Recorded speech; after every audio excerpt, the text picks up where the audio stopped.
What's good, y'all? It's your boy, No Big Deal. I got some very important dates for y'all. Holy Smoke Festival, the biggest Christian rap festival in the U.S. August 14th through 16th. Tickets available now. Go get those. I'll see y'all there. And also, we got brand new vinyl, brand new merch, hoodies, tees, bobbleheads, and more on the site at dilly.com. What's up, y'all? This is No Big Deal. Welcome to Creative Control, the podcast where we dive into music, God, and the intersection between creativity and faith. Today on the show, we have video editor, creative director, and the ordained queen of Final Cut, Khaiyah Ruiz. Welcome to the show. Welcome to the show. Yeah, that's me. You didn't know I was going to pull that out, did you? No, and that made me laugh.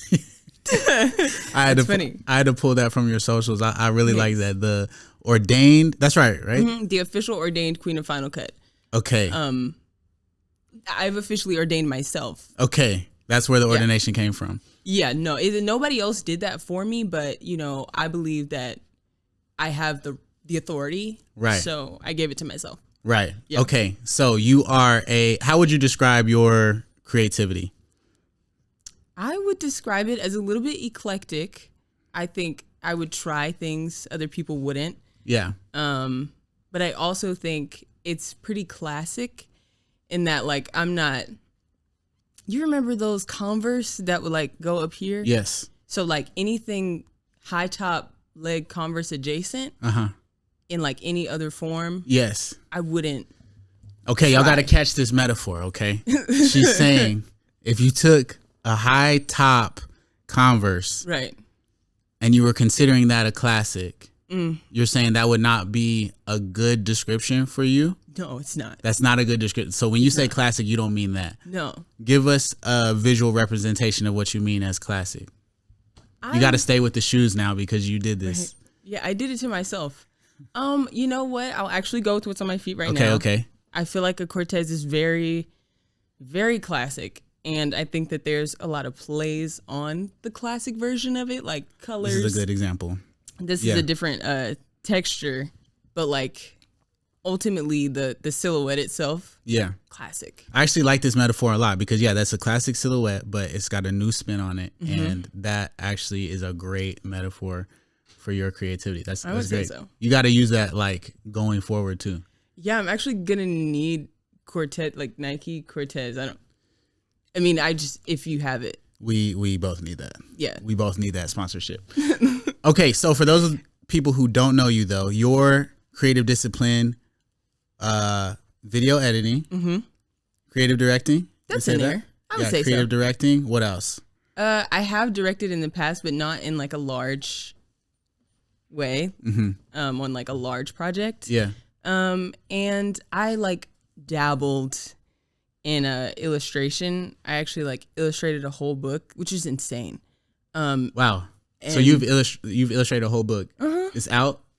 So that's the insane part. Okay. Is I did this whole thing, and it was actually for COVID. It was a what's it called? Like a what is COVID book for children. Oh, okay. But the designs I did were like intricate. Like I'm drawing what you would see under a microscope. Yeah. And so that's what I did. Why haven't I seen it? This is incredible. Well, you're not going to see it because she didn't put it out. So okay. She being you?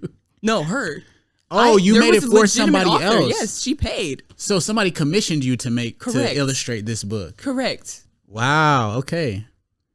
I didn't even know you had that in your bag. That's in there. There's a lot that's in my bag that nobody really knows about, I would think. Yeah. It's a big bag. Yeah, we gotta get some of that out. I did not know you were an illustrator. We gotta Don't ask for anything. No, we gotta talk about some. We gotta talk about some stuff if that's true. If I wouldn't lie, I was saying it like I wasn't. It's true. You know how like pastors would be like, if the gospel is true, they're not saying. Okay. You know what I'm saying? That's how I was saying Sorry. it. Okay. All right, let's rewind a little bit. How did we meet? This is really funny because I was talking about it the other night with Janae at your Unplugged show because I met you the morning of your first Unplugged show last year in your house, and I was actually wearing this jacket.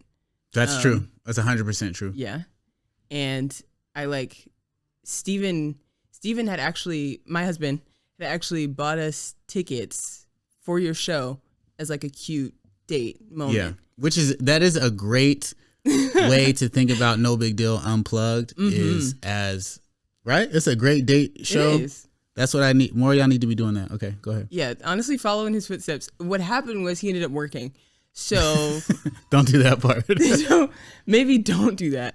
But other than that, it was a very great show. But yeah, Steven, we came to your house because he was going to be styling you. And then I didn't know what to do with myself. And so I kind of just ended up sitting at the kitchen table until someone came out and was like, why don't you sit on the couch? And then I sat quite like this on the couch like this for however long it took until we left, because I just didn't know what to do with myself. Yeah, I'm going to be honest with you about that. The reason I remember you wearing that jacket is because, so that was your perspective. From my perspective, I was extremely intimidated because you just appeared like in my house, and I knew I was meeting you, but like you were just like easily the most stylish person in the house. And I was like, bruh, I'm chilling right now. Like I thought we were chilling. I come out and you're like fully dressed. Like y'all see her like fully dressed and you're like working on something. I'm like, all right, bruh. Like I feel like a bum now. No.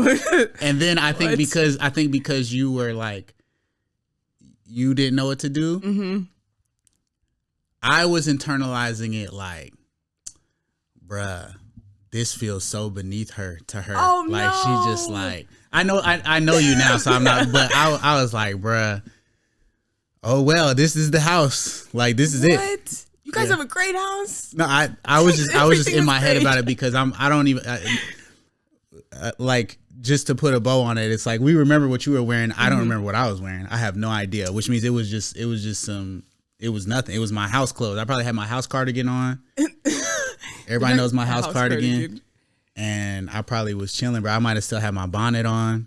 What? So no, I don't think you didn't have no bonnet on. I was actually like, wow, his locks are kind of long. Okay, so my locks were out. Yeah. But still, bro. But no, anyway. Yeah. Yeah. That was pretty much it. And then we went to the show that night, which was honestly my introduction to your music. I heard things before that, but I wasn't big into CHH, and so I was just like, okay, I'm about to listen to like acoustic versions of his regular music, but I was like, no, this is fire. That's what I ended up doing the whole time. Yeah. Oh, that's dope. I mean, that's a great introduction to music. No Big Deal Unplugged. Yeah. Okay, so we met at that time. Since then, you know what I'm saying, you married into the family. Word. You know what I mean? Yes. Steven, your husband, we do a lot of work together, a lot of visual work together. And obviously my wife loves you. You know what I'm saying? She's holding up a heart right now. But yeah, when me and Steven went on tour, you guys got to hang out, get to know. And so you kind of had a crash course in the whole creative family. Really, it's like a whole community being built in the Nashville area right now with all the homies. Yeah. Which is fire. It's crazy, honestly. I didn't realize that was something that was going to happen. The only people that I knew were here were you and Chelsea. And so it was like, well, some other people too. And then we moved, and now I just feel like every 5 seconds somebody's like, I'm coming. And I'm for like, real. I mean, let's go.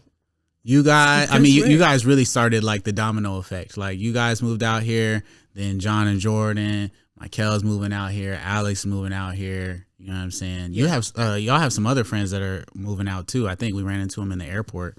What? Or whatever, right? Well, that's fire. I thought we ran into some people in the airport, right? From Transformation, okay. I think moving out here. Yeah, that's fire. But yeah. Okay, so let's jump into your discipline of creativity, which is editing. This is very interesting. I've been excited about this interview because a lot of times people think of like creativity, and especially if they're listening to this podcast, they're immediately thinking music. Just music, but there's so much that goes into, there's so many different disciplines that play a part in this space. And I think a lot of people probably don't even see editing as the creative like outlet that it is. Yeah. And so if you could talk about the creativity that goes into editing, for people who may not know, like, I mean, what's a video editor? Like, why is that considered an art form? Okay. Yeah. Well, for the basics of it, a video editor is the person that intakes everything that someone else recorded, or maybe they did. But it's recorded footage, and now I have it. I'm going to put it in a software. I'm going to put it in a program, and then I'm going to put that stuff together to create a story. So like someone can record something, and unless you're just keeping the clip the way it is, it's not the story until the video editor gets in there and puts it together and makes it the story. Yes. In my opinion. So the creativity that's like required to be able to do my job, I would think is just to like, I kind of think of it like breathing with the footage. Go with me.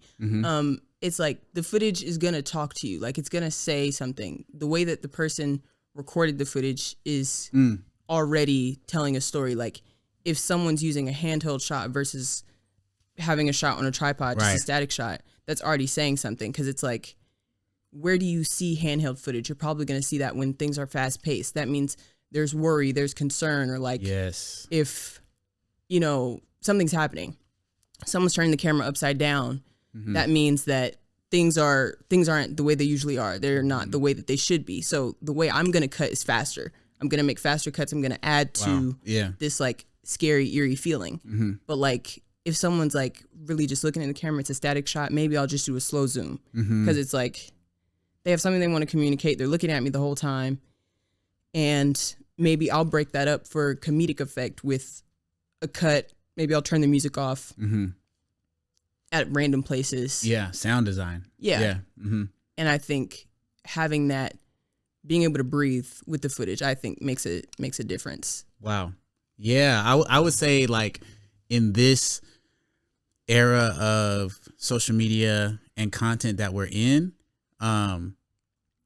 you know, things like CapCut maybe make users think that like, oh, I know what editing is. Like editing is like, you know, I took this shot and then I want this shot to happen. And it, you know, it either goes in there, like it just jumps to it or it fades into it or whatever. Whereas like the art form, I mean, the way that you're speaking about this is like just a whole different level, you know, like the way that the moment is captured on the camera is going to affect your editing decisions. And even in just that short explanation, you're talking about the actual style of the shot, the pacing, the speed, the sound design, which is part of editing. You haven't even got to like coloring. No. Like, you know, like there's a lot. Yeah. So what would you say the elements, when we say editing, what different elements are we talking about? Okay. We're talking about just the cut itself. The cut. So like that's just footage, and you got to break this down because I'm telling you, like people are like, that's the water you swim in. Okay. So true. when you say a cut, what is a cut? A cut is, this is so funny. Yeah. A cut is a piece of footage that's playing. That's like me talking right now. I'm talking and it's just going through straight. But like if you were to cut in the middle of my sentence, you broke the clip. Yeah. And now you could put what I said 2 minutes ago after what I'm going to say 5 minutes later. Right. And now I've rearranged and I made a cut. Right. So that, just doing that, putting the front to back together, making a rough cut, that by itself is one piece. And then we have color correction. That's just making the whites white, the blacks black, making our skin color correct. And then we've got a grade, which is giving it a feel. So like when I see this footage, does it feel cold? Does it feel warm? Does it feel inviting? Does it feel scary? You know, and you do that with colors. And then we've got sound design, which is just music, sound effects, Foley, all the stuff that you add in on the bottom to create a real environment. You've got your transitions. So that would be like a cross dissolve or like there's way too many transitions. You can do a whip pan, whatever. Yeah. Transitions. And then you've got titles, that's text on the screen, lower thirds, and I'm trying to think what possibly else could there be. Yeah, Any motion design, anything you put on screen that's like, I created this in After Effects or motion, is motion design that you would put on screen. Right. So, I mean, that's already like a ton of things. I saw this come together. You recently came on the editing team at Holy Smoke. Yeah. Yes. And it was crazy. Like, one of our goals this year at the festival was to have content as close to real time as possible. Yeah. You guys had a room set up where you had a station set up. Yeah. People, I mean, it looked like y'all were, I'm trying to think of a non-illegal. See, and you can't. You know what I mean? I'm trying to think of a non-illegal way to describe what it was like, but it was like, it felt like a cartel operation. Like it felt like it was just so fast. You know what I mean? Like, it's like literally like, people are shooting and coming and dropping off the footage in this side room. And side room. It's the side room. Yeah. And you're going crazy in there, like editing. Like, I mean, it just happened. These people are like, they're walking off stage and stuff is getting delivered. You guys are editing and we're having footage that same night up and with everything that you just talked about, with coloring, sound design, cuts, motion, like all of that the same night. That's when I was like, I mean, I already respected the craft, but I was like, this is nuts. This is insane. You know what I mean? Like, how was that working like at the festival, working at that pace? Like, I loved it. I think prior to that, the only time where I had like made videos like that in like that fast of a turnaround was when I was, this is so funny. When I was a kid, I was editing for a church, but nobody knew that I was doing it because I was young. I was too young to be working. And so I was editing the stuff and then I was giving it to my dad and then my dad was Wait, so you're editing at church and you're too young. You're under the age where you can work. I'm pretty sure. I mean, if there's another reason, nobody told me what it was. How old are you? Like, I'm like 12. Okay. So you're editing the stuff for the church and nobody knows. Yeah, no. They just have an anonymous editor. But you're saying that was like at a similar pace? Yeah. So it was like I had to do it like the same day. Yeah. And they wanted to get like the sermon recaps. So it's it's not like I was doing crazy things, but like I had to watch the sermon and I had to find the high points and I had to put it to good music and make people want to watch the sermon. But at Holy Smoke, I felt like I was nervous at first because I was like, okay, well, just the enemy. I'm just like, am I even good enough to do this? Right. Which is just stupid, but imposter syndrome comes for us all. Yeah.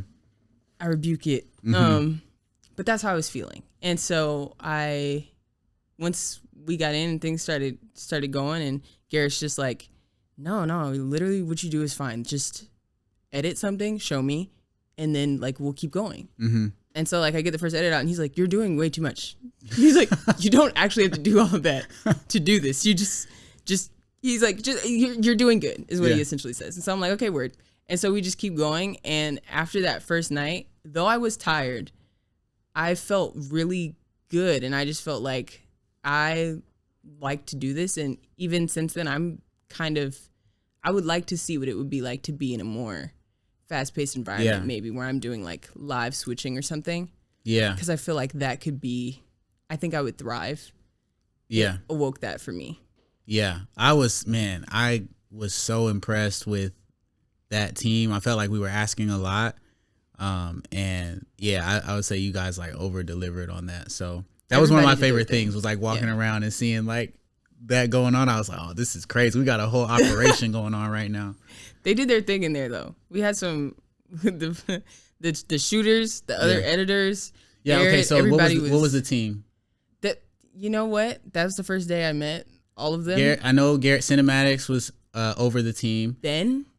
Yeah, Bendolio. Oh, Roz. Man, these are like rock stars right now. Of course, Steven was a shooter. Steven was shooter. Garrett, we already said Garrett. Cole. I don't know. There's like, I think there was. Oh, I forgot my homeboy's name. He wears the cowboy boots, or like the boots that like strap up with the laces. No, Dalton was there. Yeah, but there's Dalton was another there too. one, and he was a little bit older. I don't know. I have no idea who he was. He had tattoos. He did really great. He did great shooting. Shooting? Oh, he was a shooter. shooter. Oh, I know what you're talking about. Bryce. Talking about Bryce. Yes. For sure. Yeah, you're talking about Bryce. I was thinking editors. You're talking about, you're talking about Bryce. Yeah, shout out Bryce. Yeah, I mean, that team, I mean, Roz Bendolio, yeah. Dream team. It was crazy. Yeah, it was very, very well done. So okay, when let's do this. When you're not, working at the biggest Christian hip hop festival in the world, Holy Smoke, right? You know what I'm saying, August 14th through 16th, Rocketown, Nashville. When you're not working there, what does like a typical work day look like for you as a video editor? A typical work day for me probably looks like starting my day by downloading the footage that people have sent me, since I don't shoot it myself. And so you're like freelance, like these are different artists, companies. These are people, and they're like, podcasters, YouTubers, social media people, that are like filming somewhere else. They're typically not where I live. Yeah.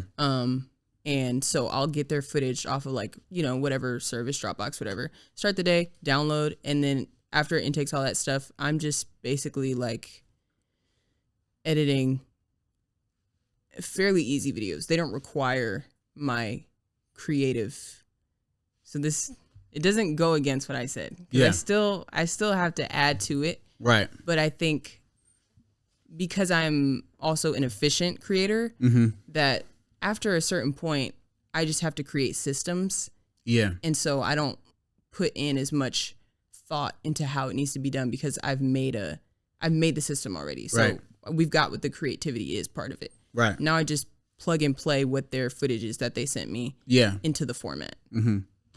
And that's all that is. And that's consistent in like a lot of different like the finishing part of creative work. So like, mixing and mastering engineers are similar to editors in that they've already built out a lot of the systems for the mix and the master. Right. And there's just specific things that they need to dial in for each client.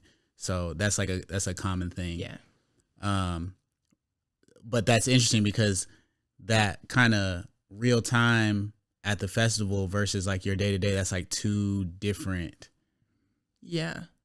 Like, it's definitely not the same. Yeah, two different kind of gears that you work in. Yeah, I think that obviously at the festival it had to be more on the fly. Like, I have to like just pretty much when I think of the idea and I'm like, okay, I'm gonna execute it, then I just have to do it, because I'm not gonna have enough time really to switch to something else based on the turnaround time. It's like, okay, I'm just gonna have to commit, and then generally it turns out fine. Mm-hmm. Yeah, I was noticing on your Instagram, you're like self-described as the Black girl editor. Yeah, the Black girl video editor. The Black girl video editor. Yeah. So why is that title important to you? I thought for a long time that my purpose in life was to teach other girls that look like me, specifically Black, that they could be in production really at all, but specifically post-production. And I'm like, they don't know that this is an option as work. Like generally as a Black woman, you might be a server, you might be a nail tech, you might be a hairstylist. Like if you're doing something for yourself, eyelash tech. If you're doing something for yourself and you're not working for someone, right? It's gonna be cosmetology. And if you like it, I love it. Like that's fine. And also you have this other option. Yeah. You could be in production. You could edit. You could be in pre-production. You could write. You can do this stuff. And I don't think that a lot of Black girls understand, women in general, honestly, understand that that's a space that they can get into. Yeah. Also because it's probably just so hard to even get into the space at all. Yeah. Like it's just really white men, which is cool, I guess, until I get in there and add flavor, and it's like, okay, that's fire too. So like maybe let's add some more of us.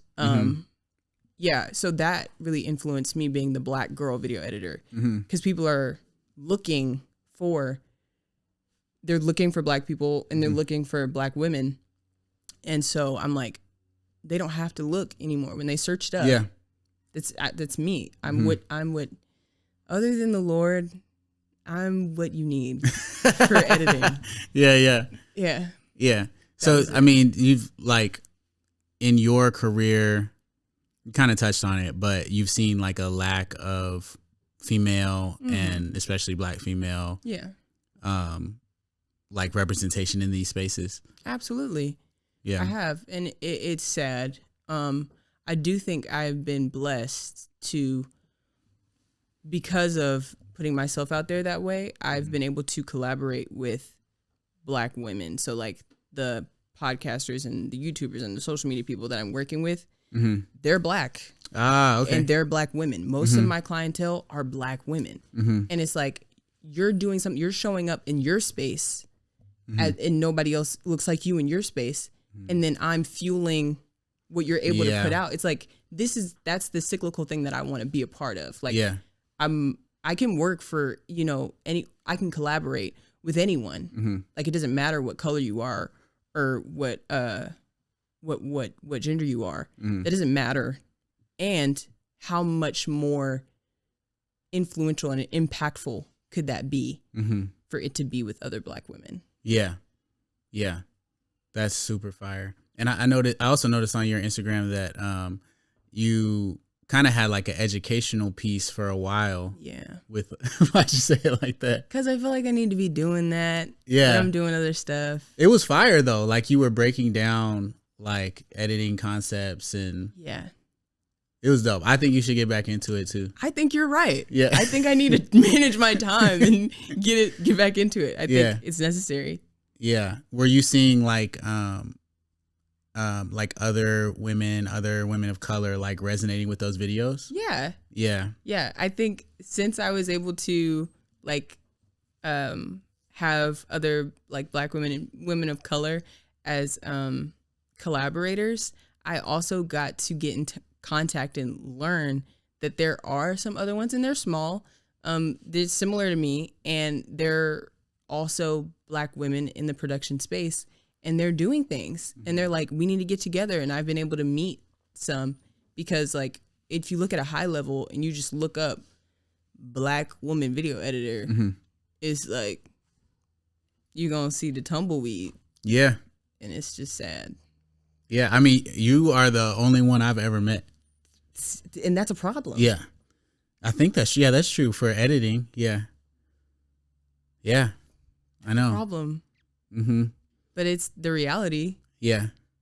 But it's inspirational when people do see representation is like important, because probably what's happening, this is a recurring thing with creativity, but like there's probably a lot of girls like you. And they all think, even though there's a lot, each one of them thinks they're the only one because they're not seeing it. Yeah.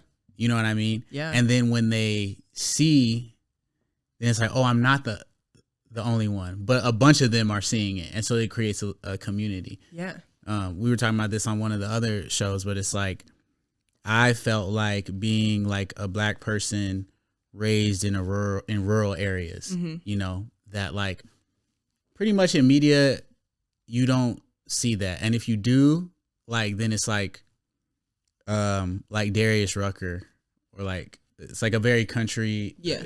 And by country, I mean like a very like cowboy. That's what I should say. Like a cowboy depiction of a black person. The general media idea is that black people live in the inner city, which is why sometimes they'll use urban and black synonymously, which is that is crazy. Like you shouldn't be able to say urban and mean black. That's wild. It is. You know what I mean? And so I had this idea of like, I feel like I was seeing the dissonance, right? I'm seeing in the media, black people always live in the inner city. They always speak a certain type of way and they always dress a certain type of way, whatever. But then where I'm growing up, there's a lot of black people. Yeah. Like there's a lot of black people in Bedford County. Like obviously there's a lot more white people, but there's a lot of black people there. And the culture that we grew up in is like, we weren't cowboys. Like we still listen to rap music. Yeah. Like now I think that we had a very interesting like subculture. Like I call it like sub rural street culture. So you know how you have like suburban. Yeah. Suburban is suburban, meaning outside of the city. And then like if you go farther away from the city, you have rural, right? But it was like we weren't like rural like on farms. We were still in neighborhoods. So sub rural street culture. We're out there, but we're listening to hip hop music. Yeah, we listen to some country music too. And when we pick up some stuff from the more rural culture, we pick up a lot from the hip hop culture, and it's like it's own thing. And so when I started like trying to champion that, then the thing happened that happened with you with the Black Girl video editor. It's like, oh, a lot of people are like, oh, there are people like me. Right. Oh, there's a lot of people like me. Yeah. You know, and then it's inspiring for them to tell their story, you know? Like seeing you, like we can't like under or overstate how important that could be for somebody who feels alone. Mm-hmm. Like somebody could see you and be like, I can do that. Yeah. You know? And that's what when you were doing the educational stuff, I was like, hey, that's, you know what I'm saying? If I had a daughter, that's what I would want her to see. Right. I'm sure a lot of people feel that way. Yeah. You know? I just gotta lock in for real. You just gotta lock in, twin. You know what I'm saying? So okay, how would you say your relationship with Jesus affects how you approach creativity? I think my relationship with Jesus, honestly, I think it gives me more grace for myself, specifically, like the imposter syndrome we were talking about. Yeah. I think that that's something that I don't know if it was necessarily imposter syndrome, but like perfectionism is always something that I've really dealt with in like ways I probably shouldn't have, like as deeply, like it pretty deep. And I think God loves me, obviously, just like I am. And I don't have to overperform for him, and I don't have to overstrive, and I don't have to do all of these things to be loved by him. I can just be. I can be a human being, and I can just be loved. And so I think that thought process in working has allowed me to like also like let my projects sit. Okay, I'm overanalyzing this, or I'm overworking it. I'm doing too much. Okay, this might be an okay thing. Just let it be, and then I can just come back with a more sensible eye about it. He gives me common sense. He gives me sense. Yeah, and peace. All the other things. Yeah. Yeah. Kind of like knowing when the project is done. Yeah. Like, yeah. That's actually that's really good. Beating it to death. Yeah. What are your opinions on creatives like working in the church?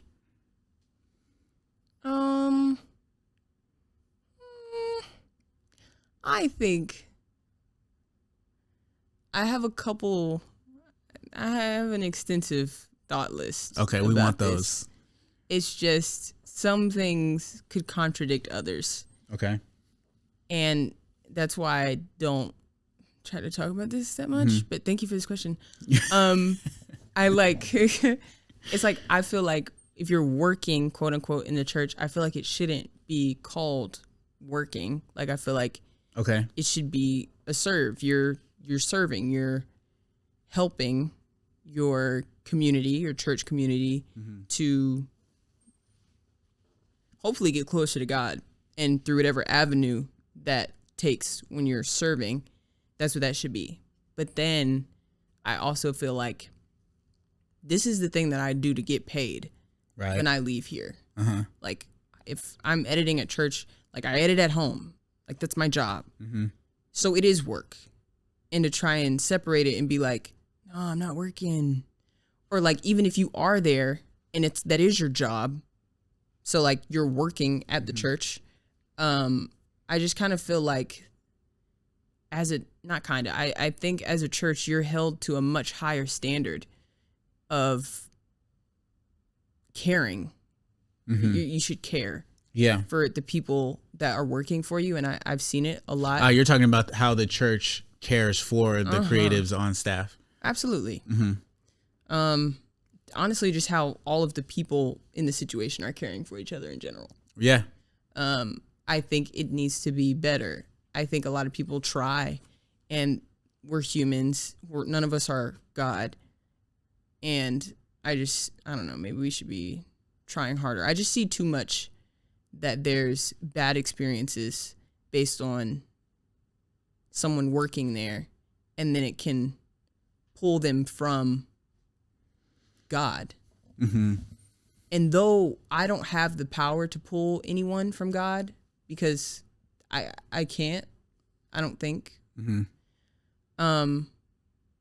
Still, what I do and what I say can affect someone else's walk with God. That's a very real thing, in my opinion.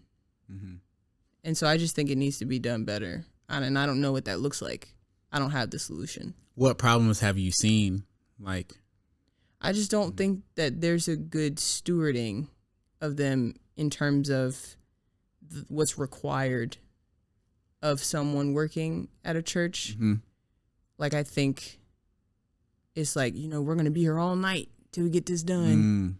And it's like, well, I mean, I love it. And wouldn't the Lord, I'm like, isn't that yikes? Yeah. Abuse? Yeah. So I don't know. Essentially, like manipulating people by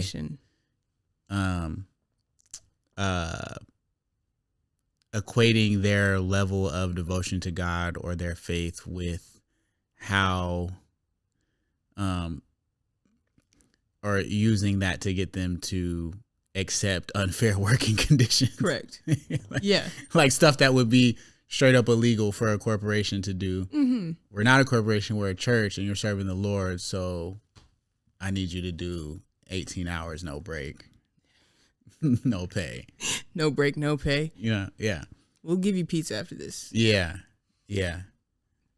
I don't think that's, I don't feel like that reflects the heart of God. I don't think so. The main issue in a lot of these things is just, how does this reflect the heart of God?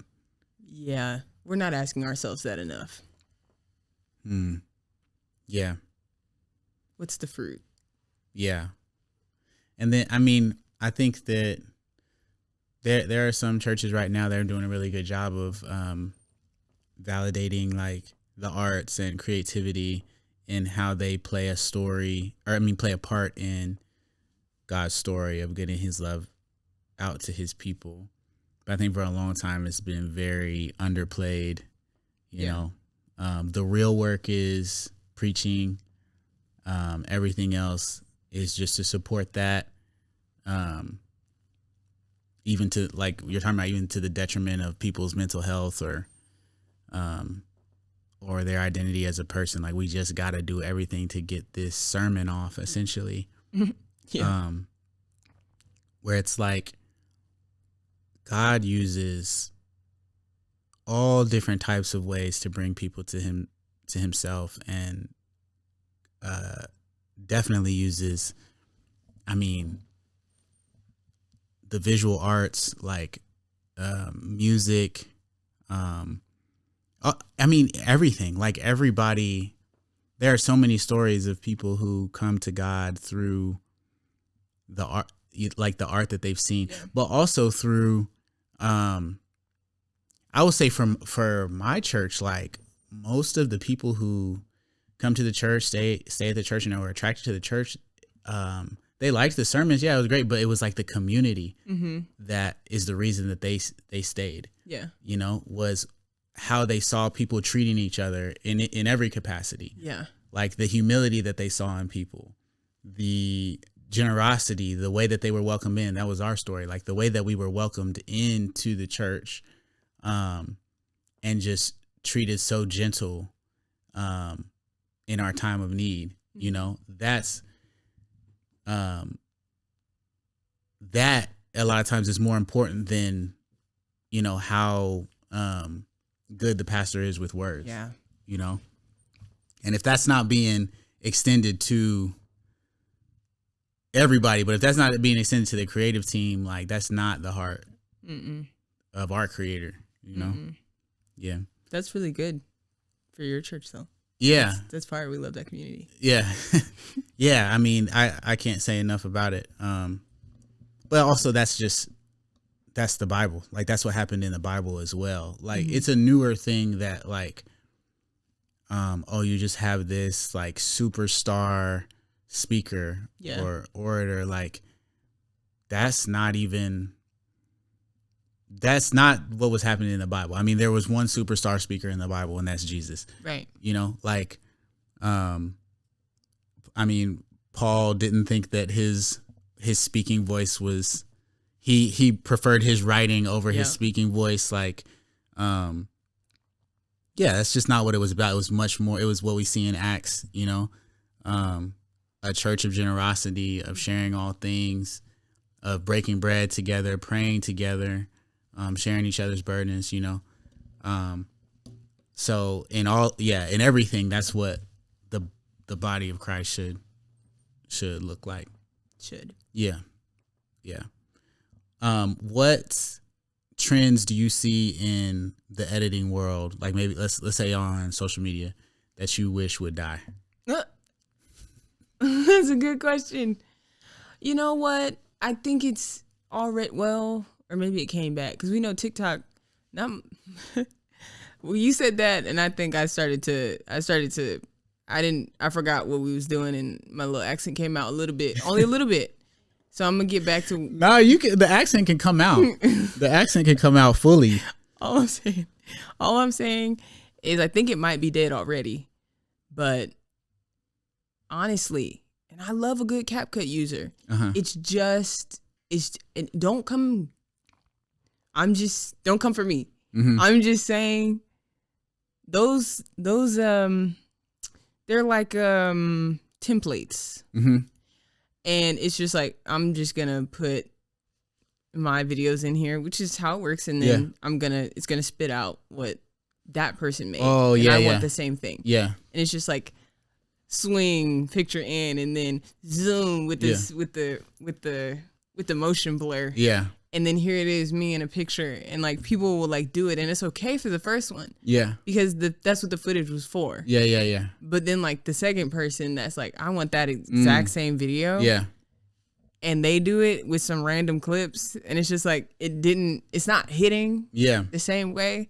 I think what I'm actually wanting to die is a lack of creativity, a lack of effort. Yeah. I want that to go. Yeah.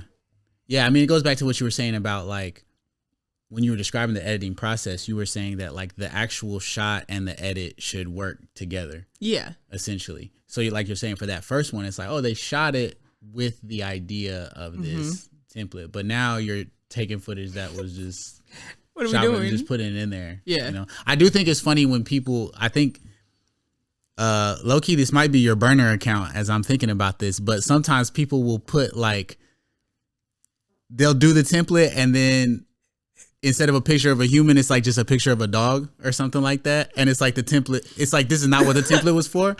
And now I get it. It's It's you trying to show like, yeah, this is what y'all look like when you do this. Okay. That's funny. I wish it was me. Yeah. I wish it was me. I think those videos are hilarious. It's very funny when it's like, it's all this and then it's just a picture of a dog. That's the good ones though. Yeah. They're not trying. It's a dog. Yeah.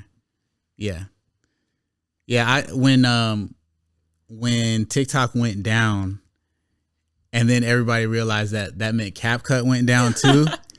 The reaction was hilarious because it was like TikTok is one thing, but then CapCut went down, and it was like all of these like creatives like, yo, what are we gonna do? And then I saw a bunch of like editor friends who were on their story like, hey, you know, a bunch. Look, I didn't. No, it was a bunch. It wasn't just your husband. It was also Anthony. Shout out Anthony. Put it on his.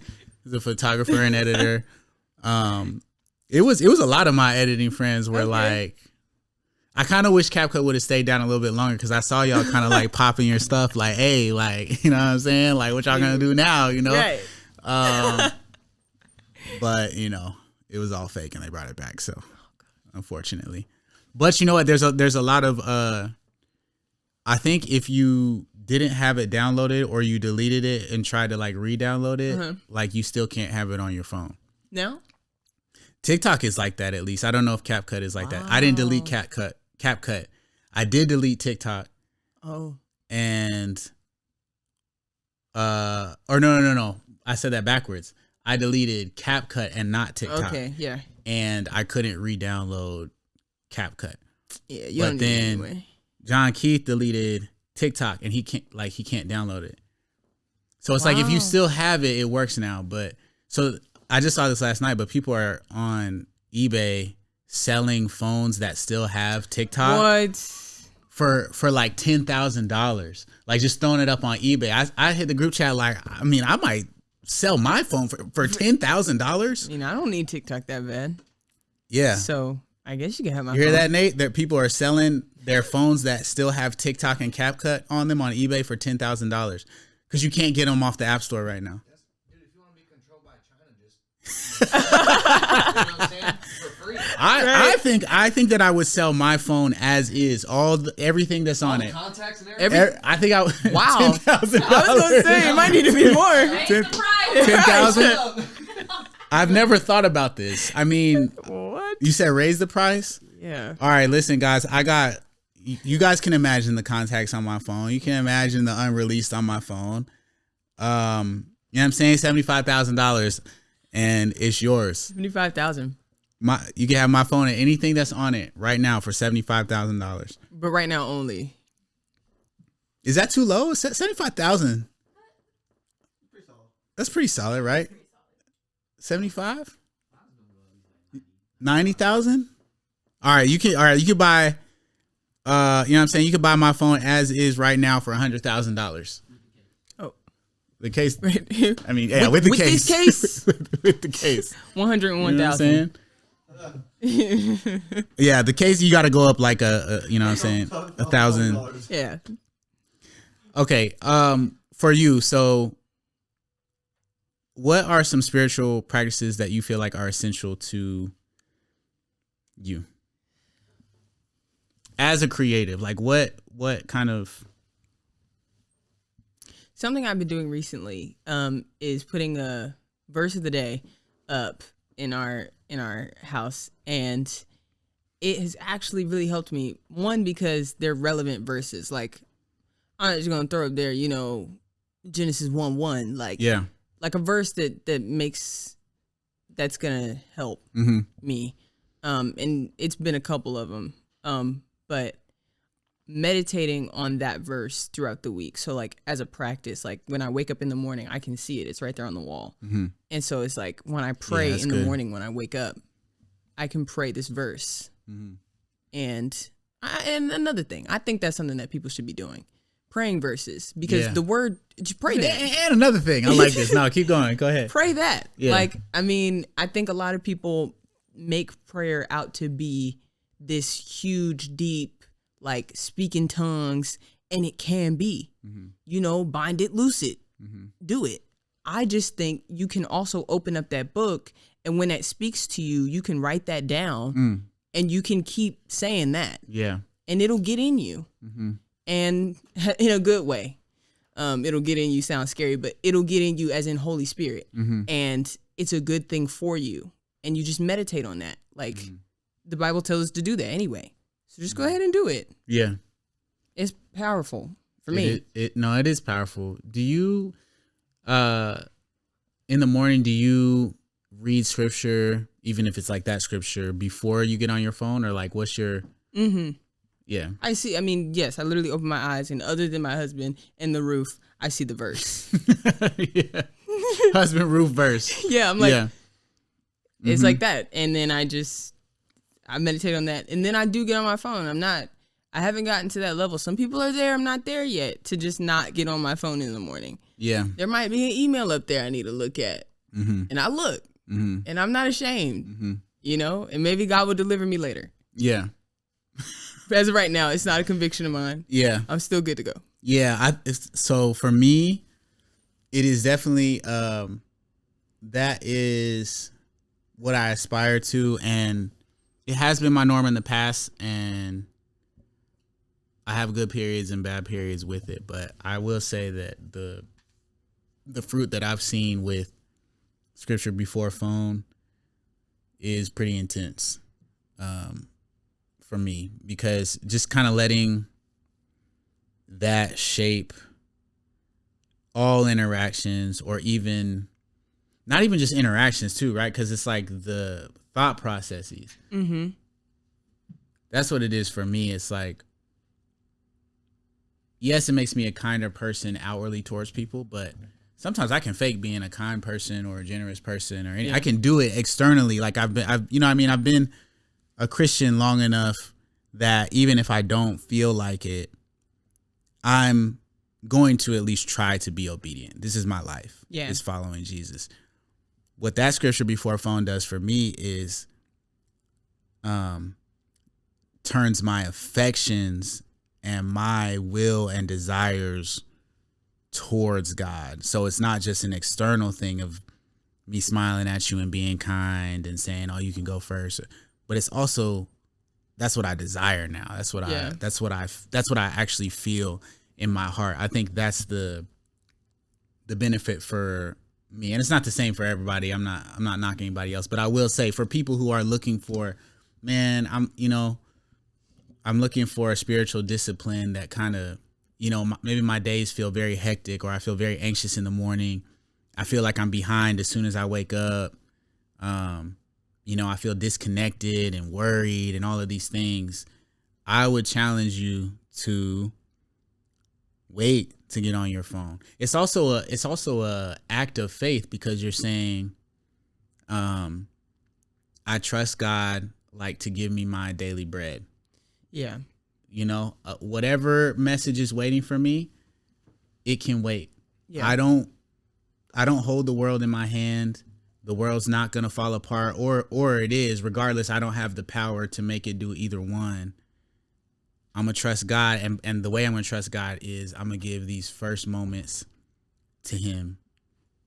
And then I'm going to go on about my day. That's kind of the conversation I had to have with myself, because it was like, man, what if overnight, I don't even know what could happen, but what, it's funny because we just did Rolling Loud. So what if Rolling Loud hit me overnight and they're like, yo, you got to answer in the next 5 minutes or this opportunity's gone. Yeah. And I had to have a conversation with myself, like, bruh, if I miss an opportunity because I'm in prayer or I'm in scripture, that is not an L. No, it's actually a W. It probably wasn't meant for you. Bro, there's you got to actually think this through, bro. If you miss $1 million because you were praying, you really just hit the jackpot. No, if you think about it. Because now we're just, let's go. Now we're just talking about Christianity. But like, bro, a lot of people think of Christianity as something that doesn't have this thing in philosophy called moral desert, meaning that if you do anything because you're going to be rewarded, then that is not virtuous. That's not a Christian philosophy, but it's just a thought in philosophy in general. Okay. If you're doing this because of a favored outcome, that's less virtuous than if you're just doing it because it's a good thing. So, a simple example, if I help you out, I give you $1 because you need $1. I give you $1 knowing that, okay, one day in the future, Kai is going to give me $2 back. Yeah. That would be moral desert. Okay. Right? So because the Bible has teachings that would say, don't give to Khaiyah because you know she's going to give something back. Give it to her because she's in need, right? The Bible does say stuff like that. People assume that Christianity as a whole, we can't look for rewards in anything. That's not true, or else God wouldn't say, do things in secret so your Father who is in secret will reward you. Right. If we weren't able to look for rewards, then he would never say that. He would never tempt us with, when you do stuff for people to get rewarded, that's your reward. But when you do it in secret, I will reward you. Yeah. He would not say that he has rewards and riches by his side. He wouldn't say those things, right? So it's not that that if we look for his rewards, that's evil. It's that I shouldn't try to be getting something from you. I should do something for you because I love God and I trust in him, right? Yeah. So all that to say, it's like, if I miss $1 million because I was in prayer, I can trust that whatever God is going to give me is going to be way more valuable than that, because his presence is way more valuable than that. But I'm just saying, I'm taking scripture seriously when it says, when you do something, even when you're praying, like, because the immediate context was, you know, instead of like praying publicly, like praying, go in your closet, pray in secret, and your Father who is in secret will reward you, right? So I'm like, bro, if I miss something because I'm following Christ in a decision, not only did I not lose anything, but I'm going to be rewarded for that. Yeah. Even if it's just more awareness of God's nearness to me. Yeah. You know what I mean? So anyway, that was just a thing where like Christianity is it's not that. No. It's not that we can't look forward to our Father rewarding us. It's us believing that we have the only and true good Father who delights in rewarding and caring for his children. Absolutely. I fully agree with that. I just had, you know what I'm saying? Yeah. No, you had to go off on that was good. We needed that. I had to get that out. Okay. All right. I think it's time to go to the control room. Oh. Ooh. I feel like there should be a siren that goes when. Well, we're putting that before every control room from now on. So you just made the intro to it. Thanks. All right. Put it again right here. Okay. What's the most outlandish request you've ever received from a client or fan? Or fan? Did you say or fan? Oh my God. Now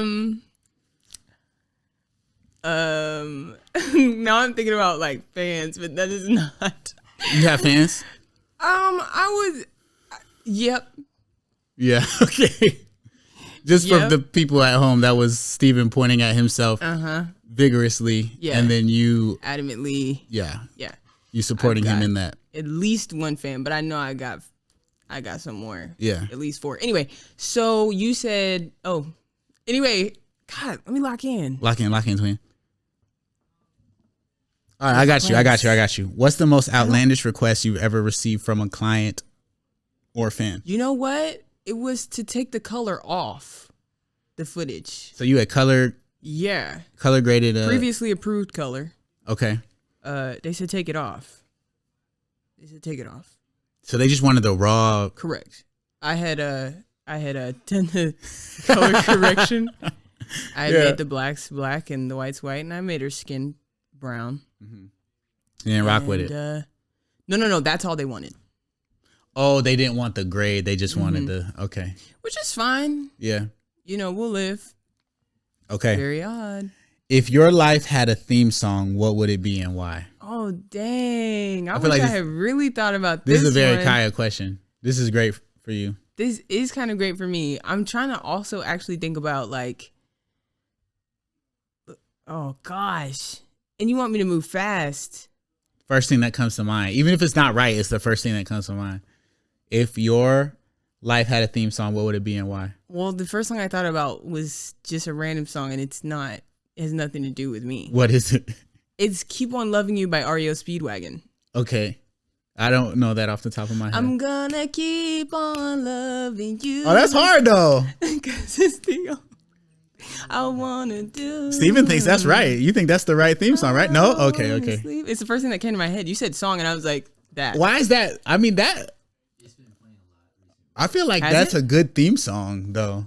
That's a good one. Okay. All right. That's what I got now. What's the most bizarre food combination you enjoy but others might find weird? Okay, so actually, I don't think this one is bizarre at all. Mm-hmm. So I want to say that first before I even mention anything. I think it's normal. I think it's regular. And I think if you're judging it, you probably need to relax and give it a try. Okay. Noodles. Ramen noodles. I'm with you so far. Peanut butter and jelly sandwich. Wait, you're just saying a PB&J and noodles. Eat it together. Ramen noodles. Eat it together. Oh, I eat that. I do eat that. Done. I thought you were saying like put the PB&J in the noodles. I mean, you could dip it. No, you can't. Yes, you could. Don't do that. What did I just say? No. If you're judging, no, you need to try it. The PB&J and noodles is goated. Dip it. Dipping it is crazy. Dip it in the juice. Crazy. Dip it in the juice and come back. No. Have you tried cheese ramen? No, I don't like the idea. But I know people eat that. That one's good too. Try it with the chicken ramen. Obviously, I don't eat any of this anymore.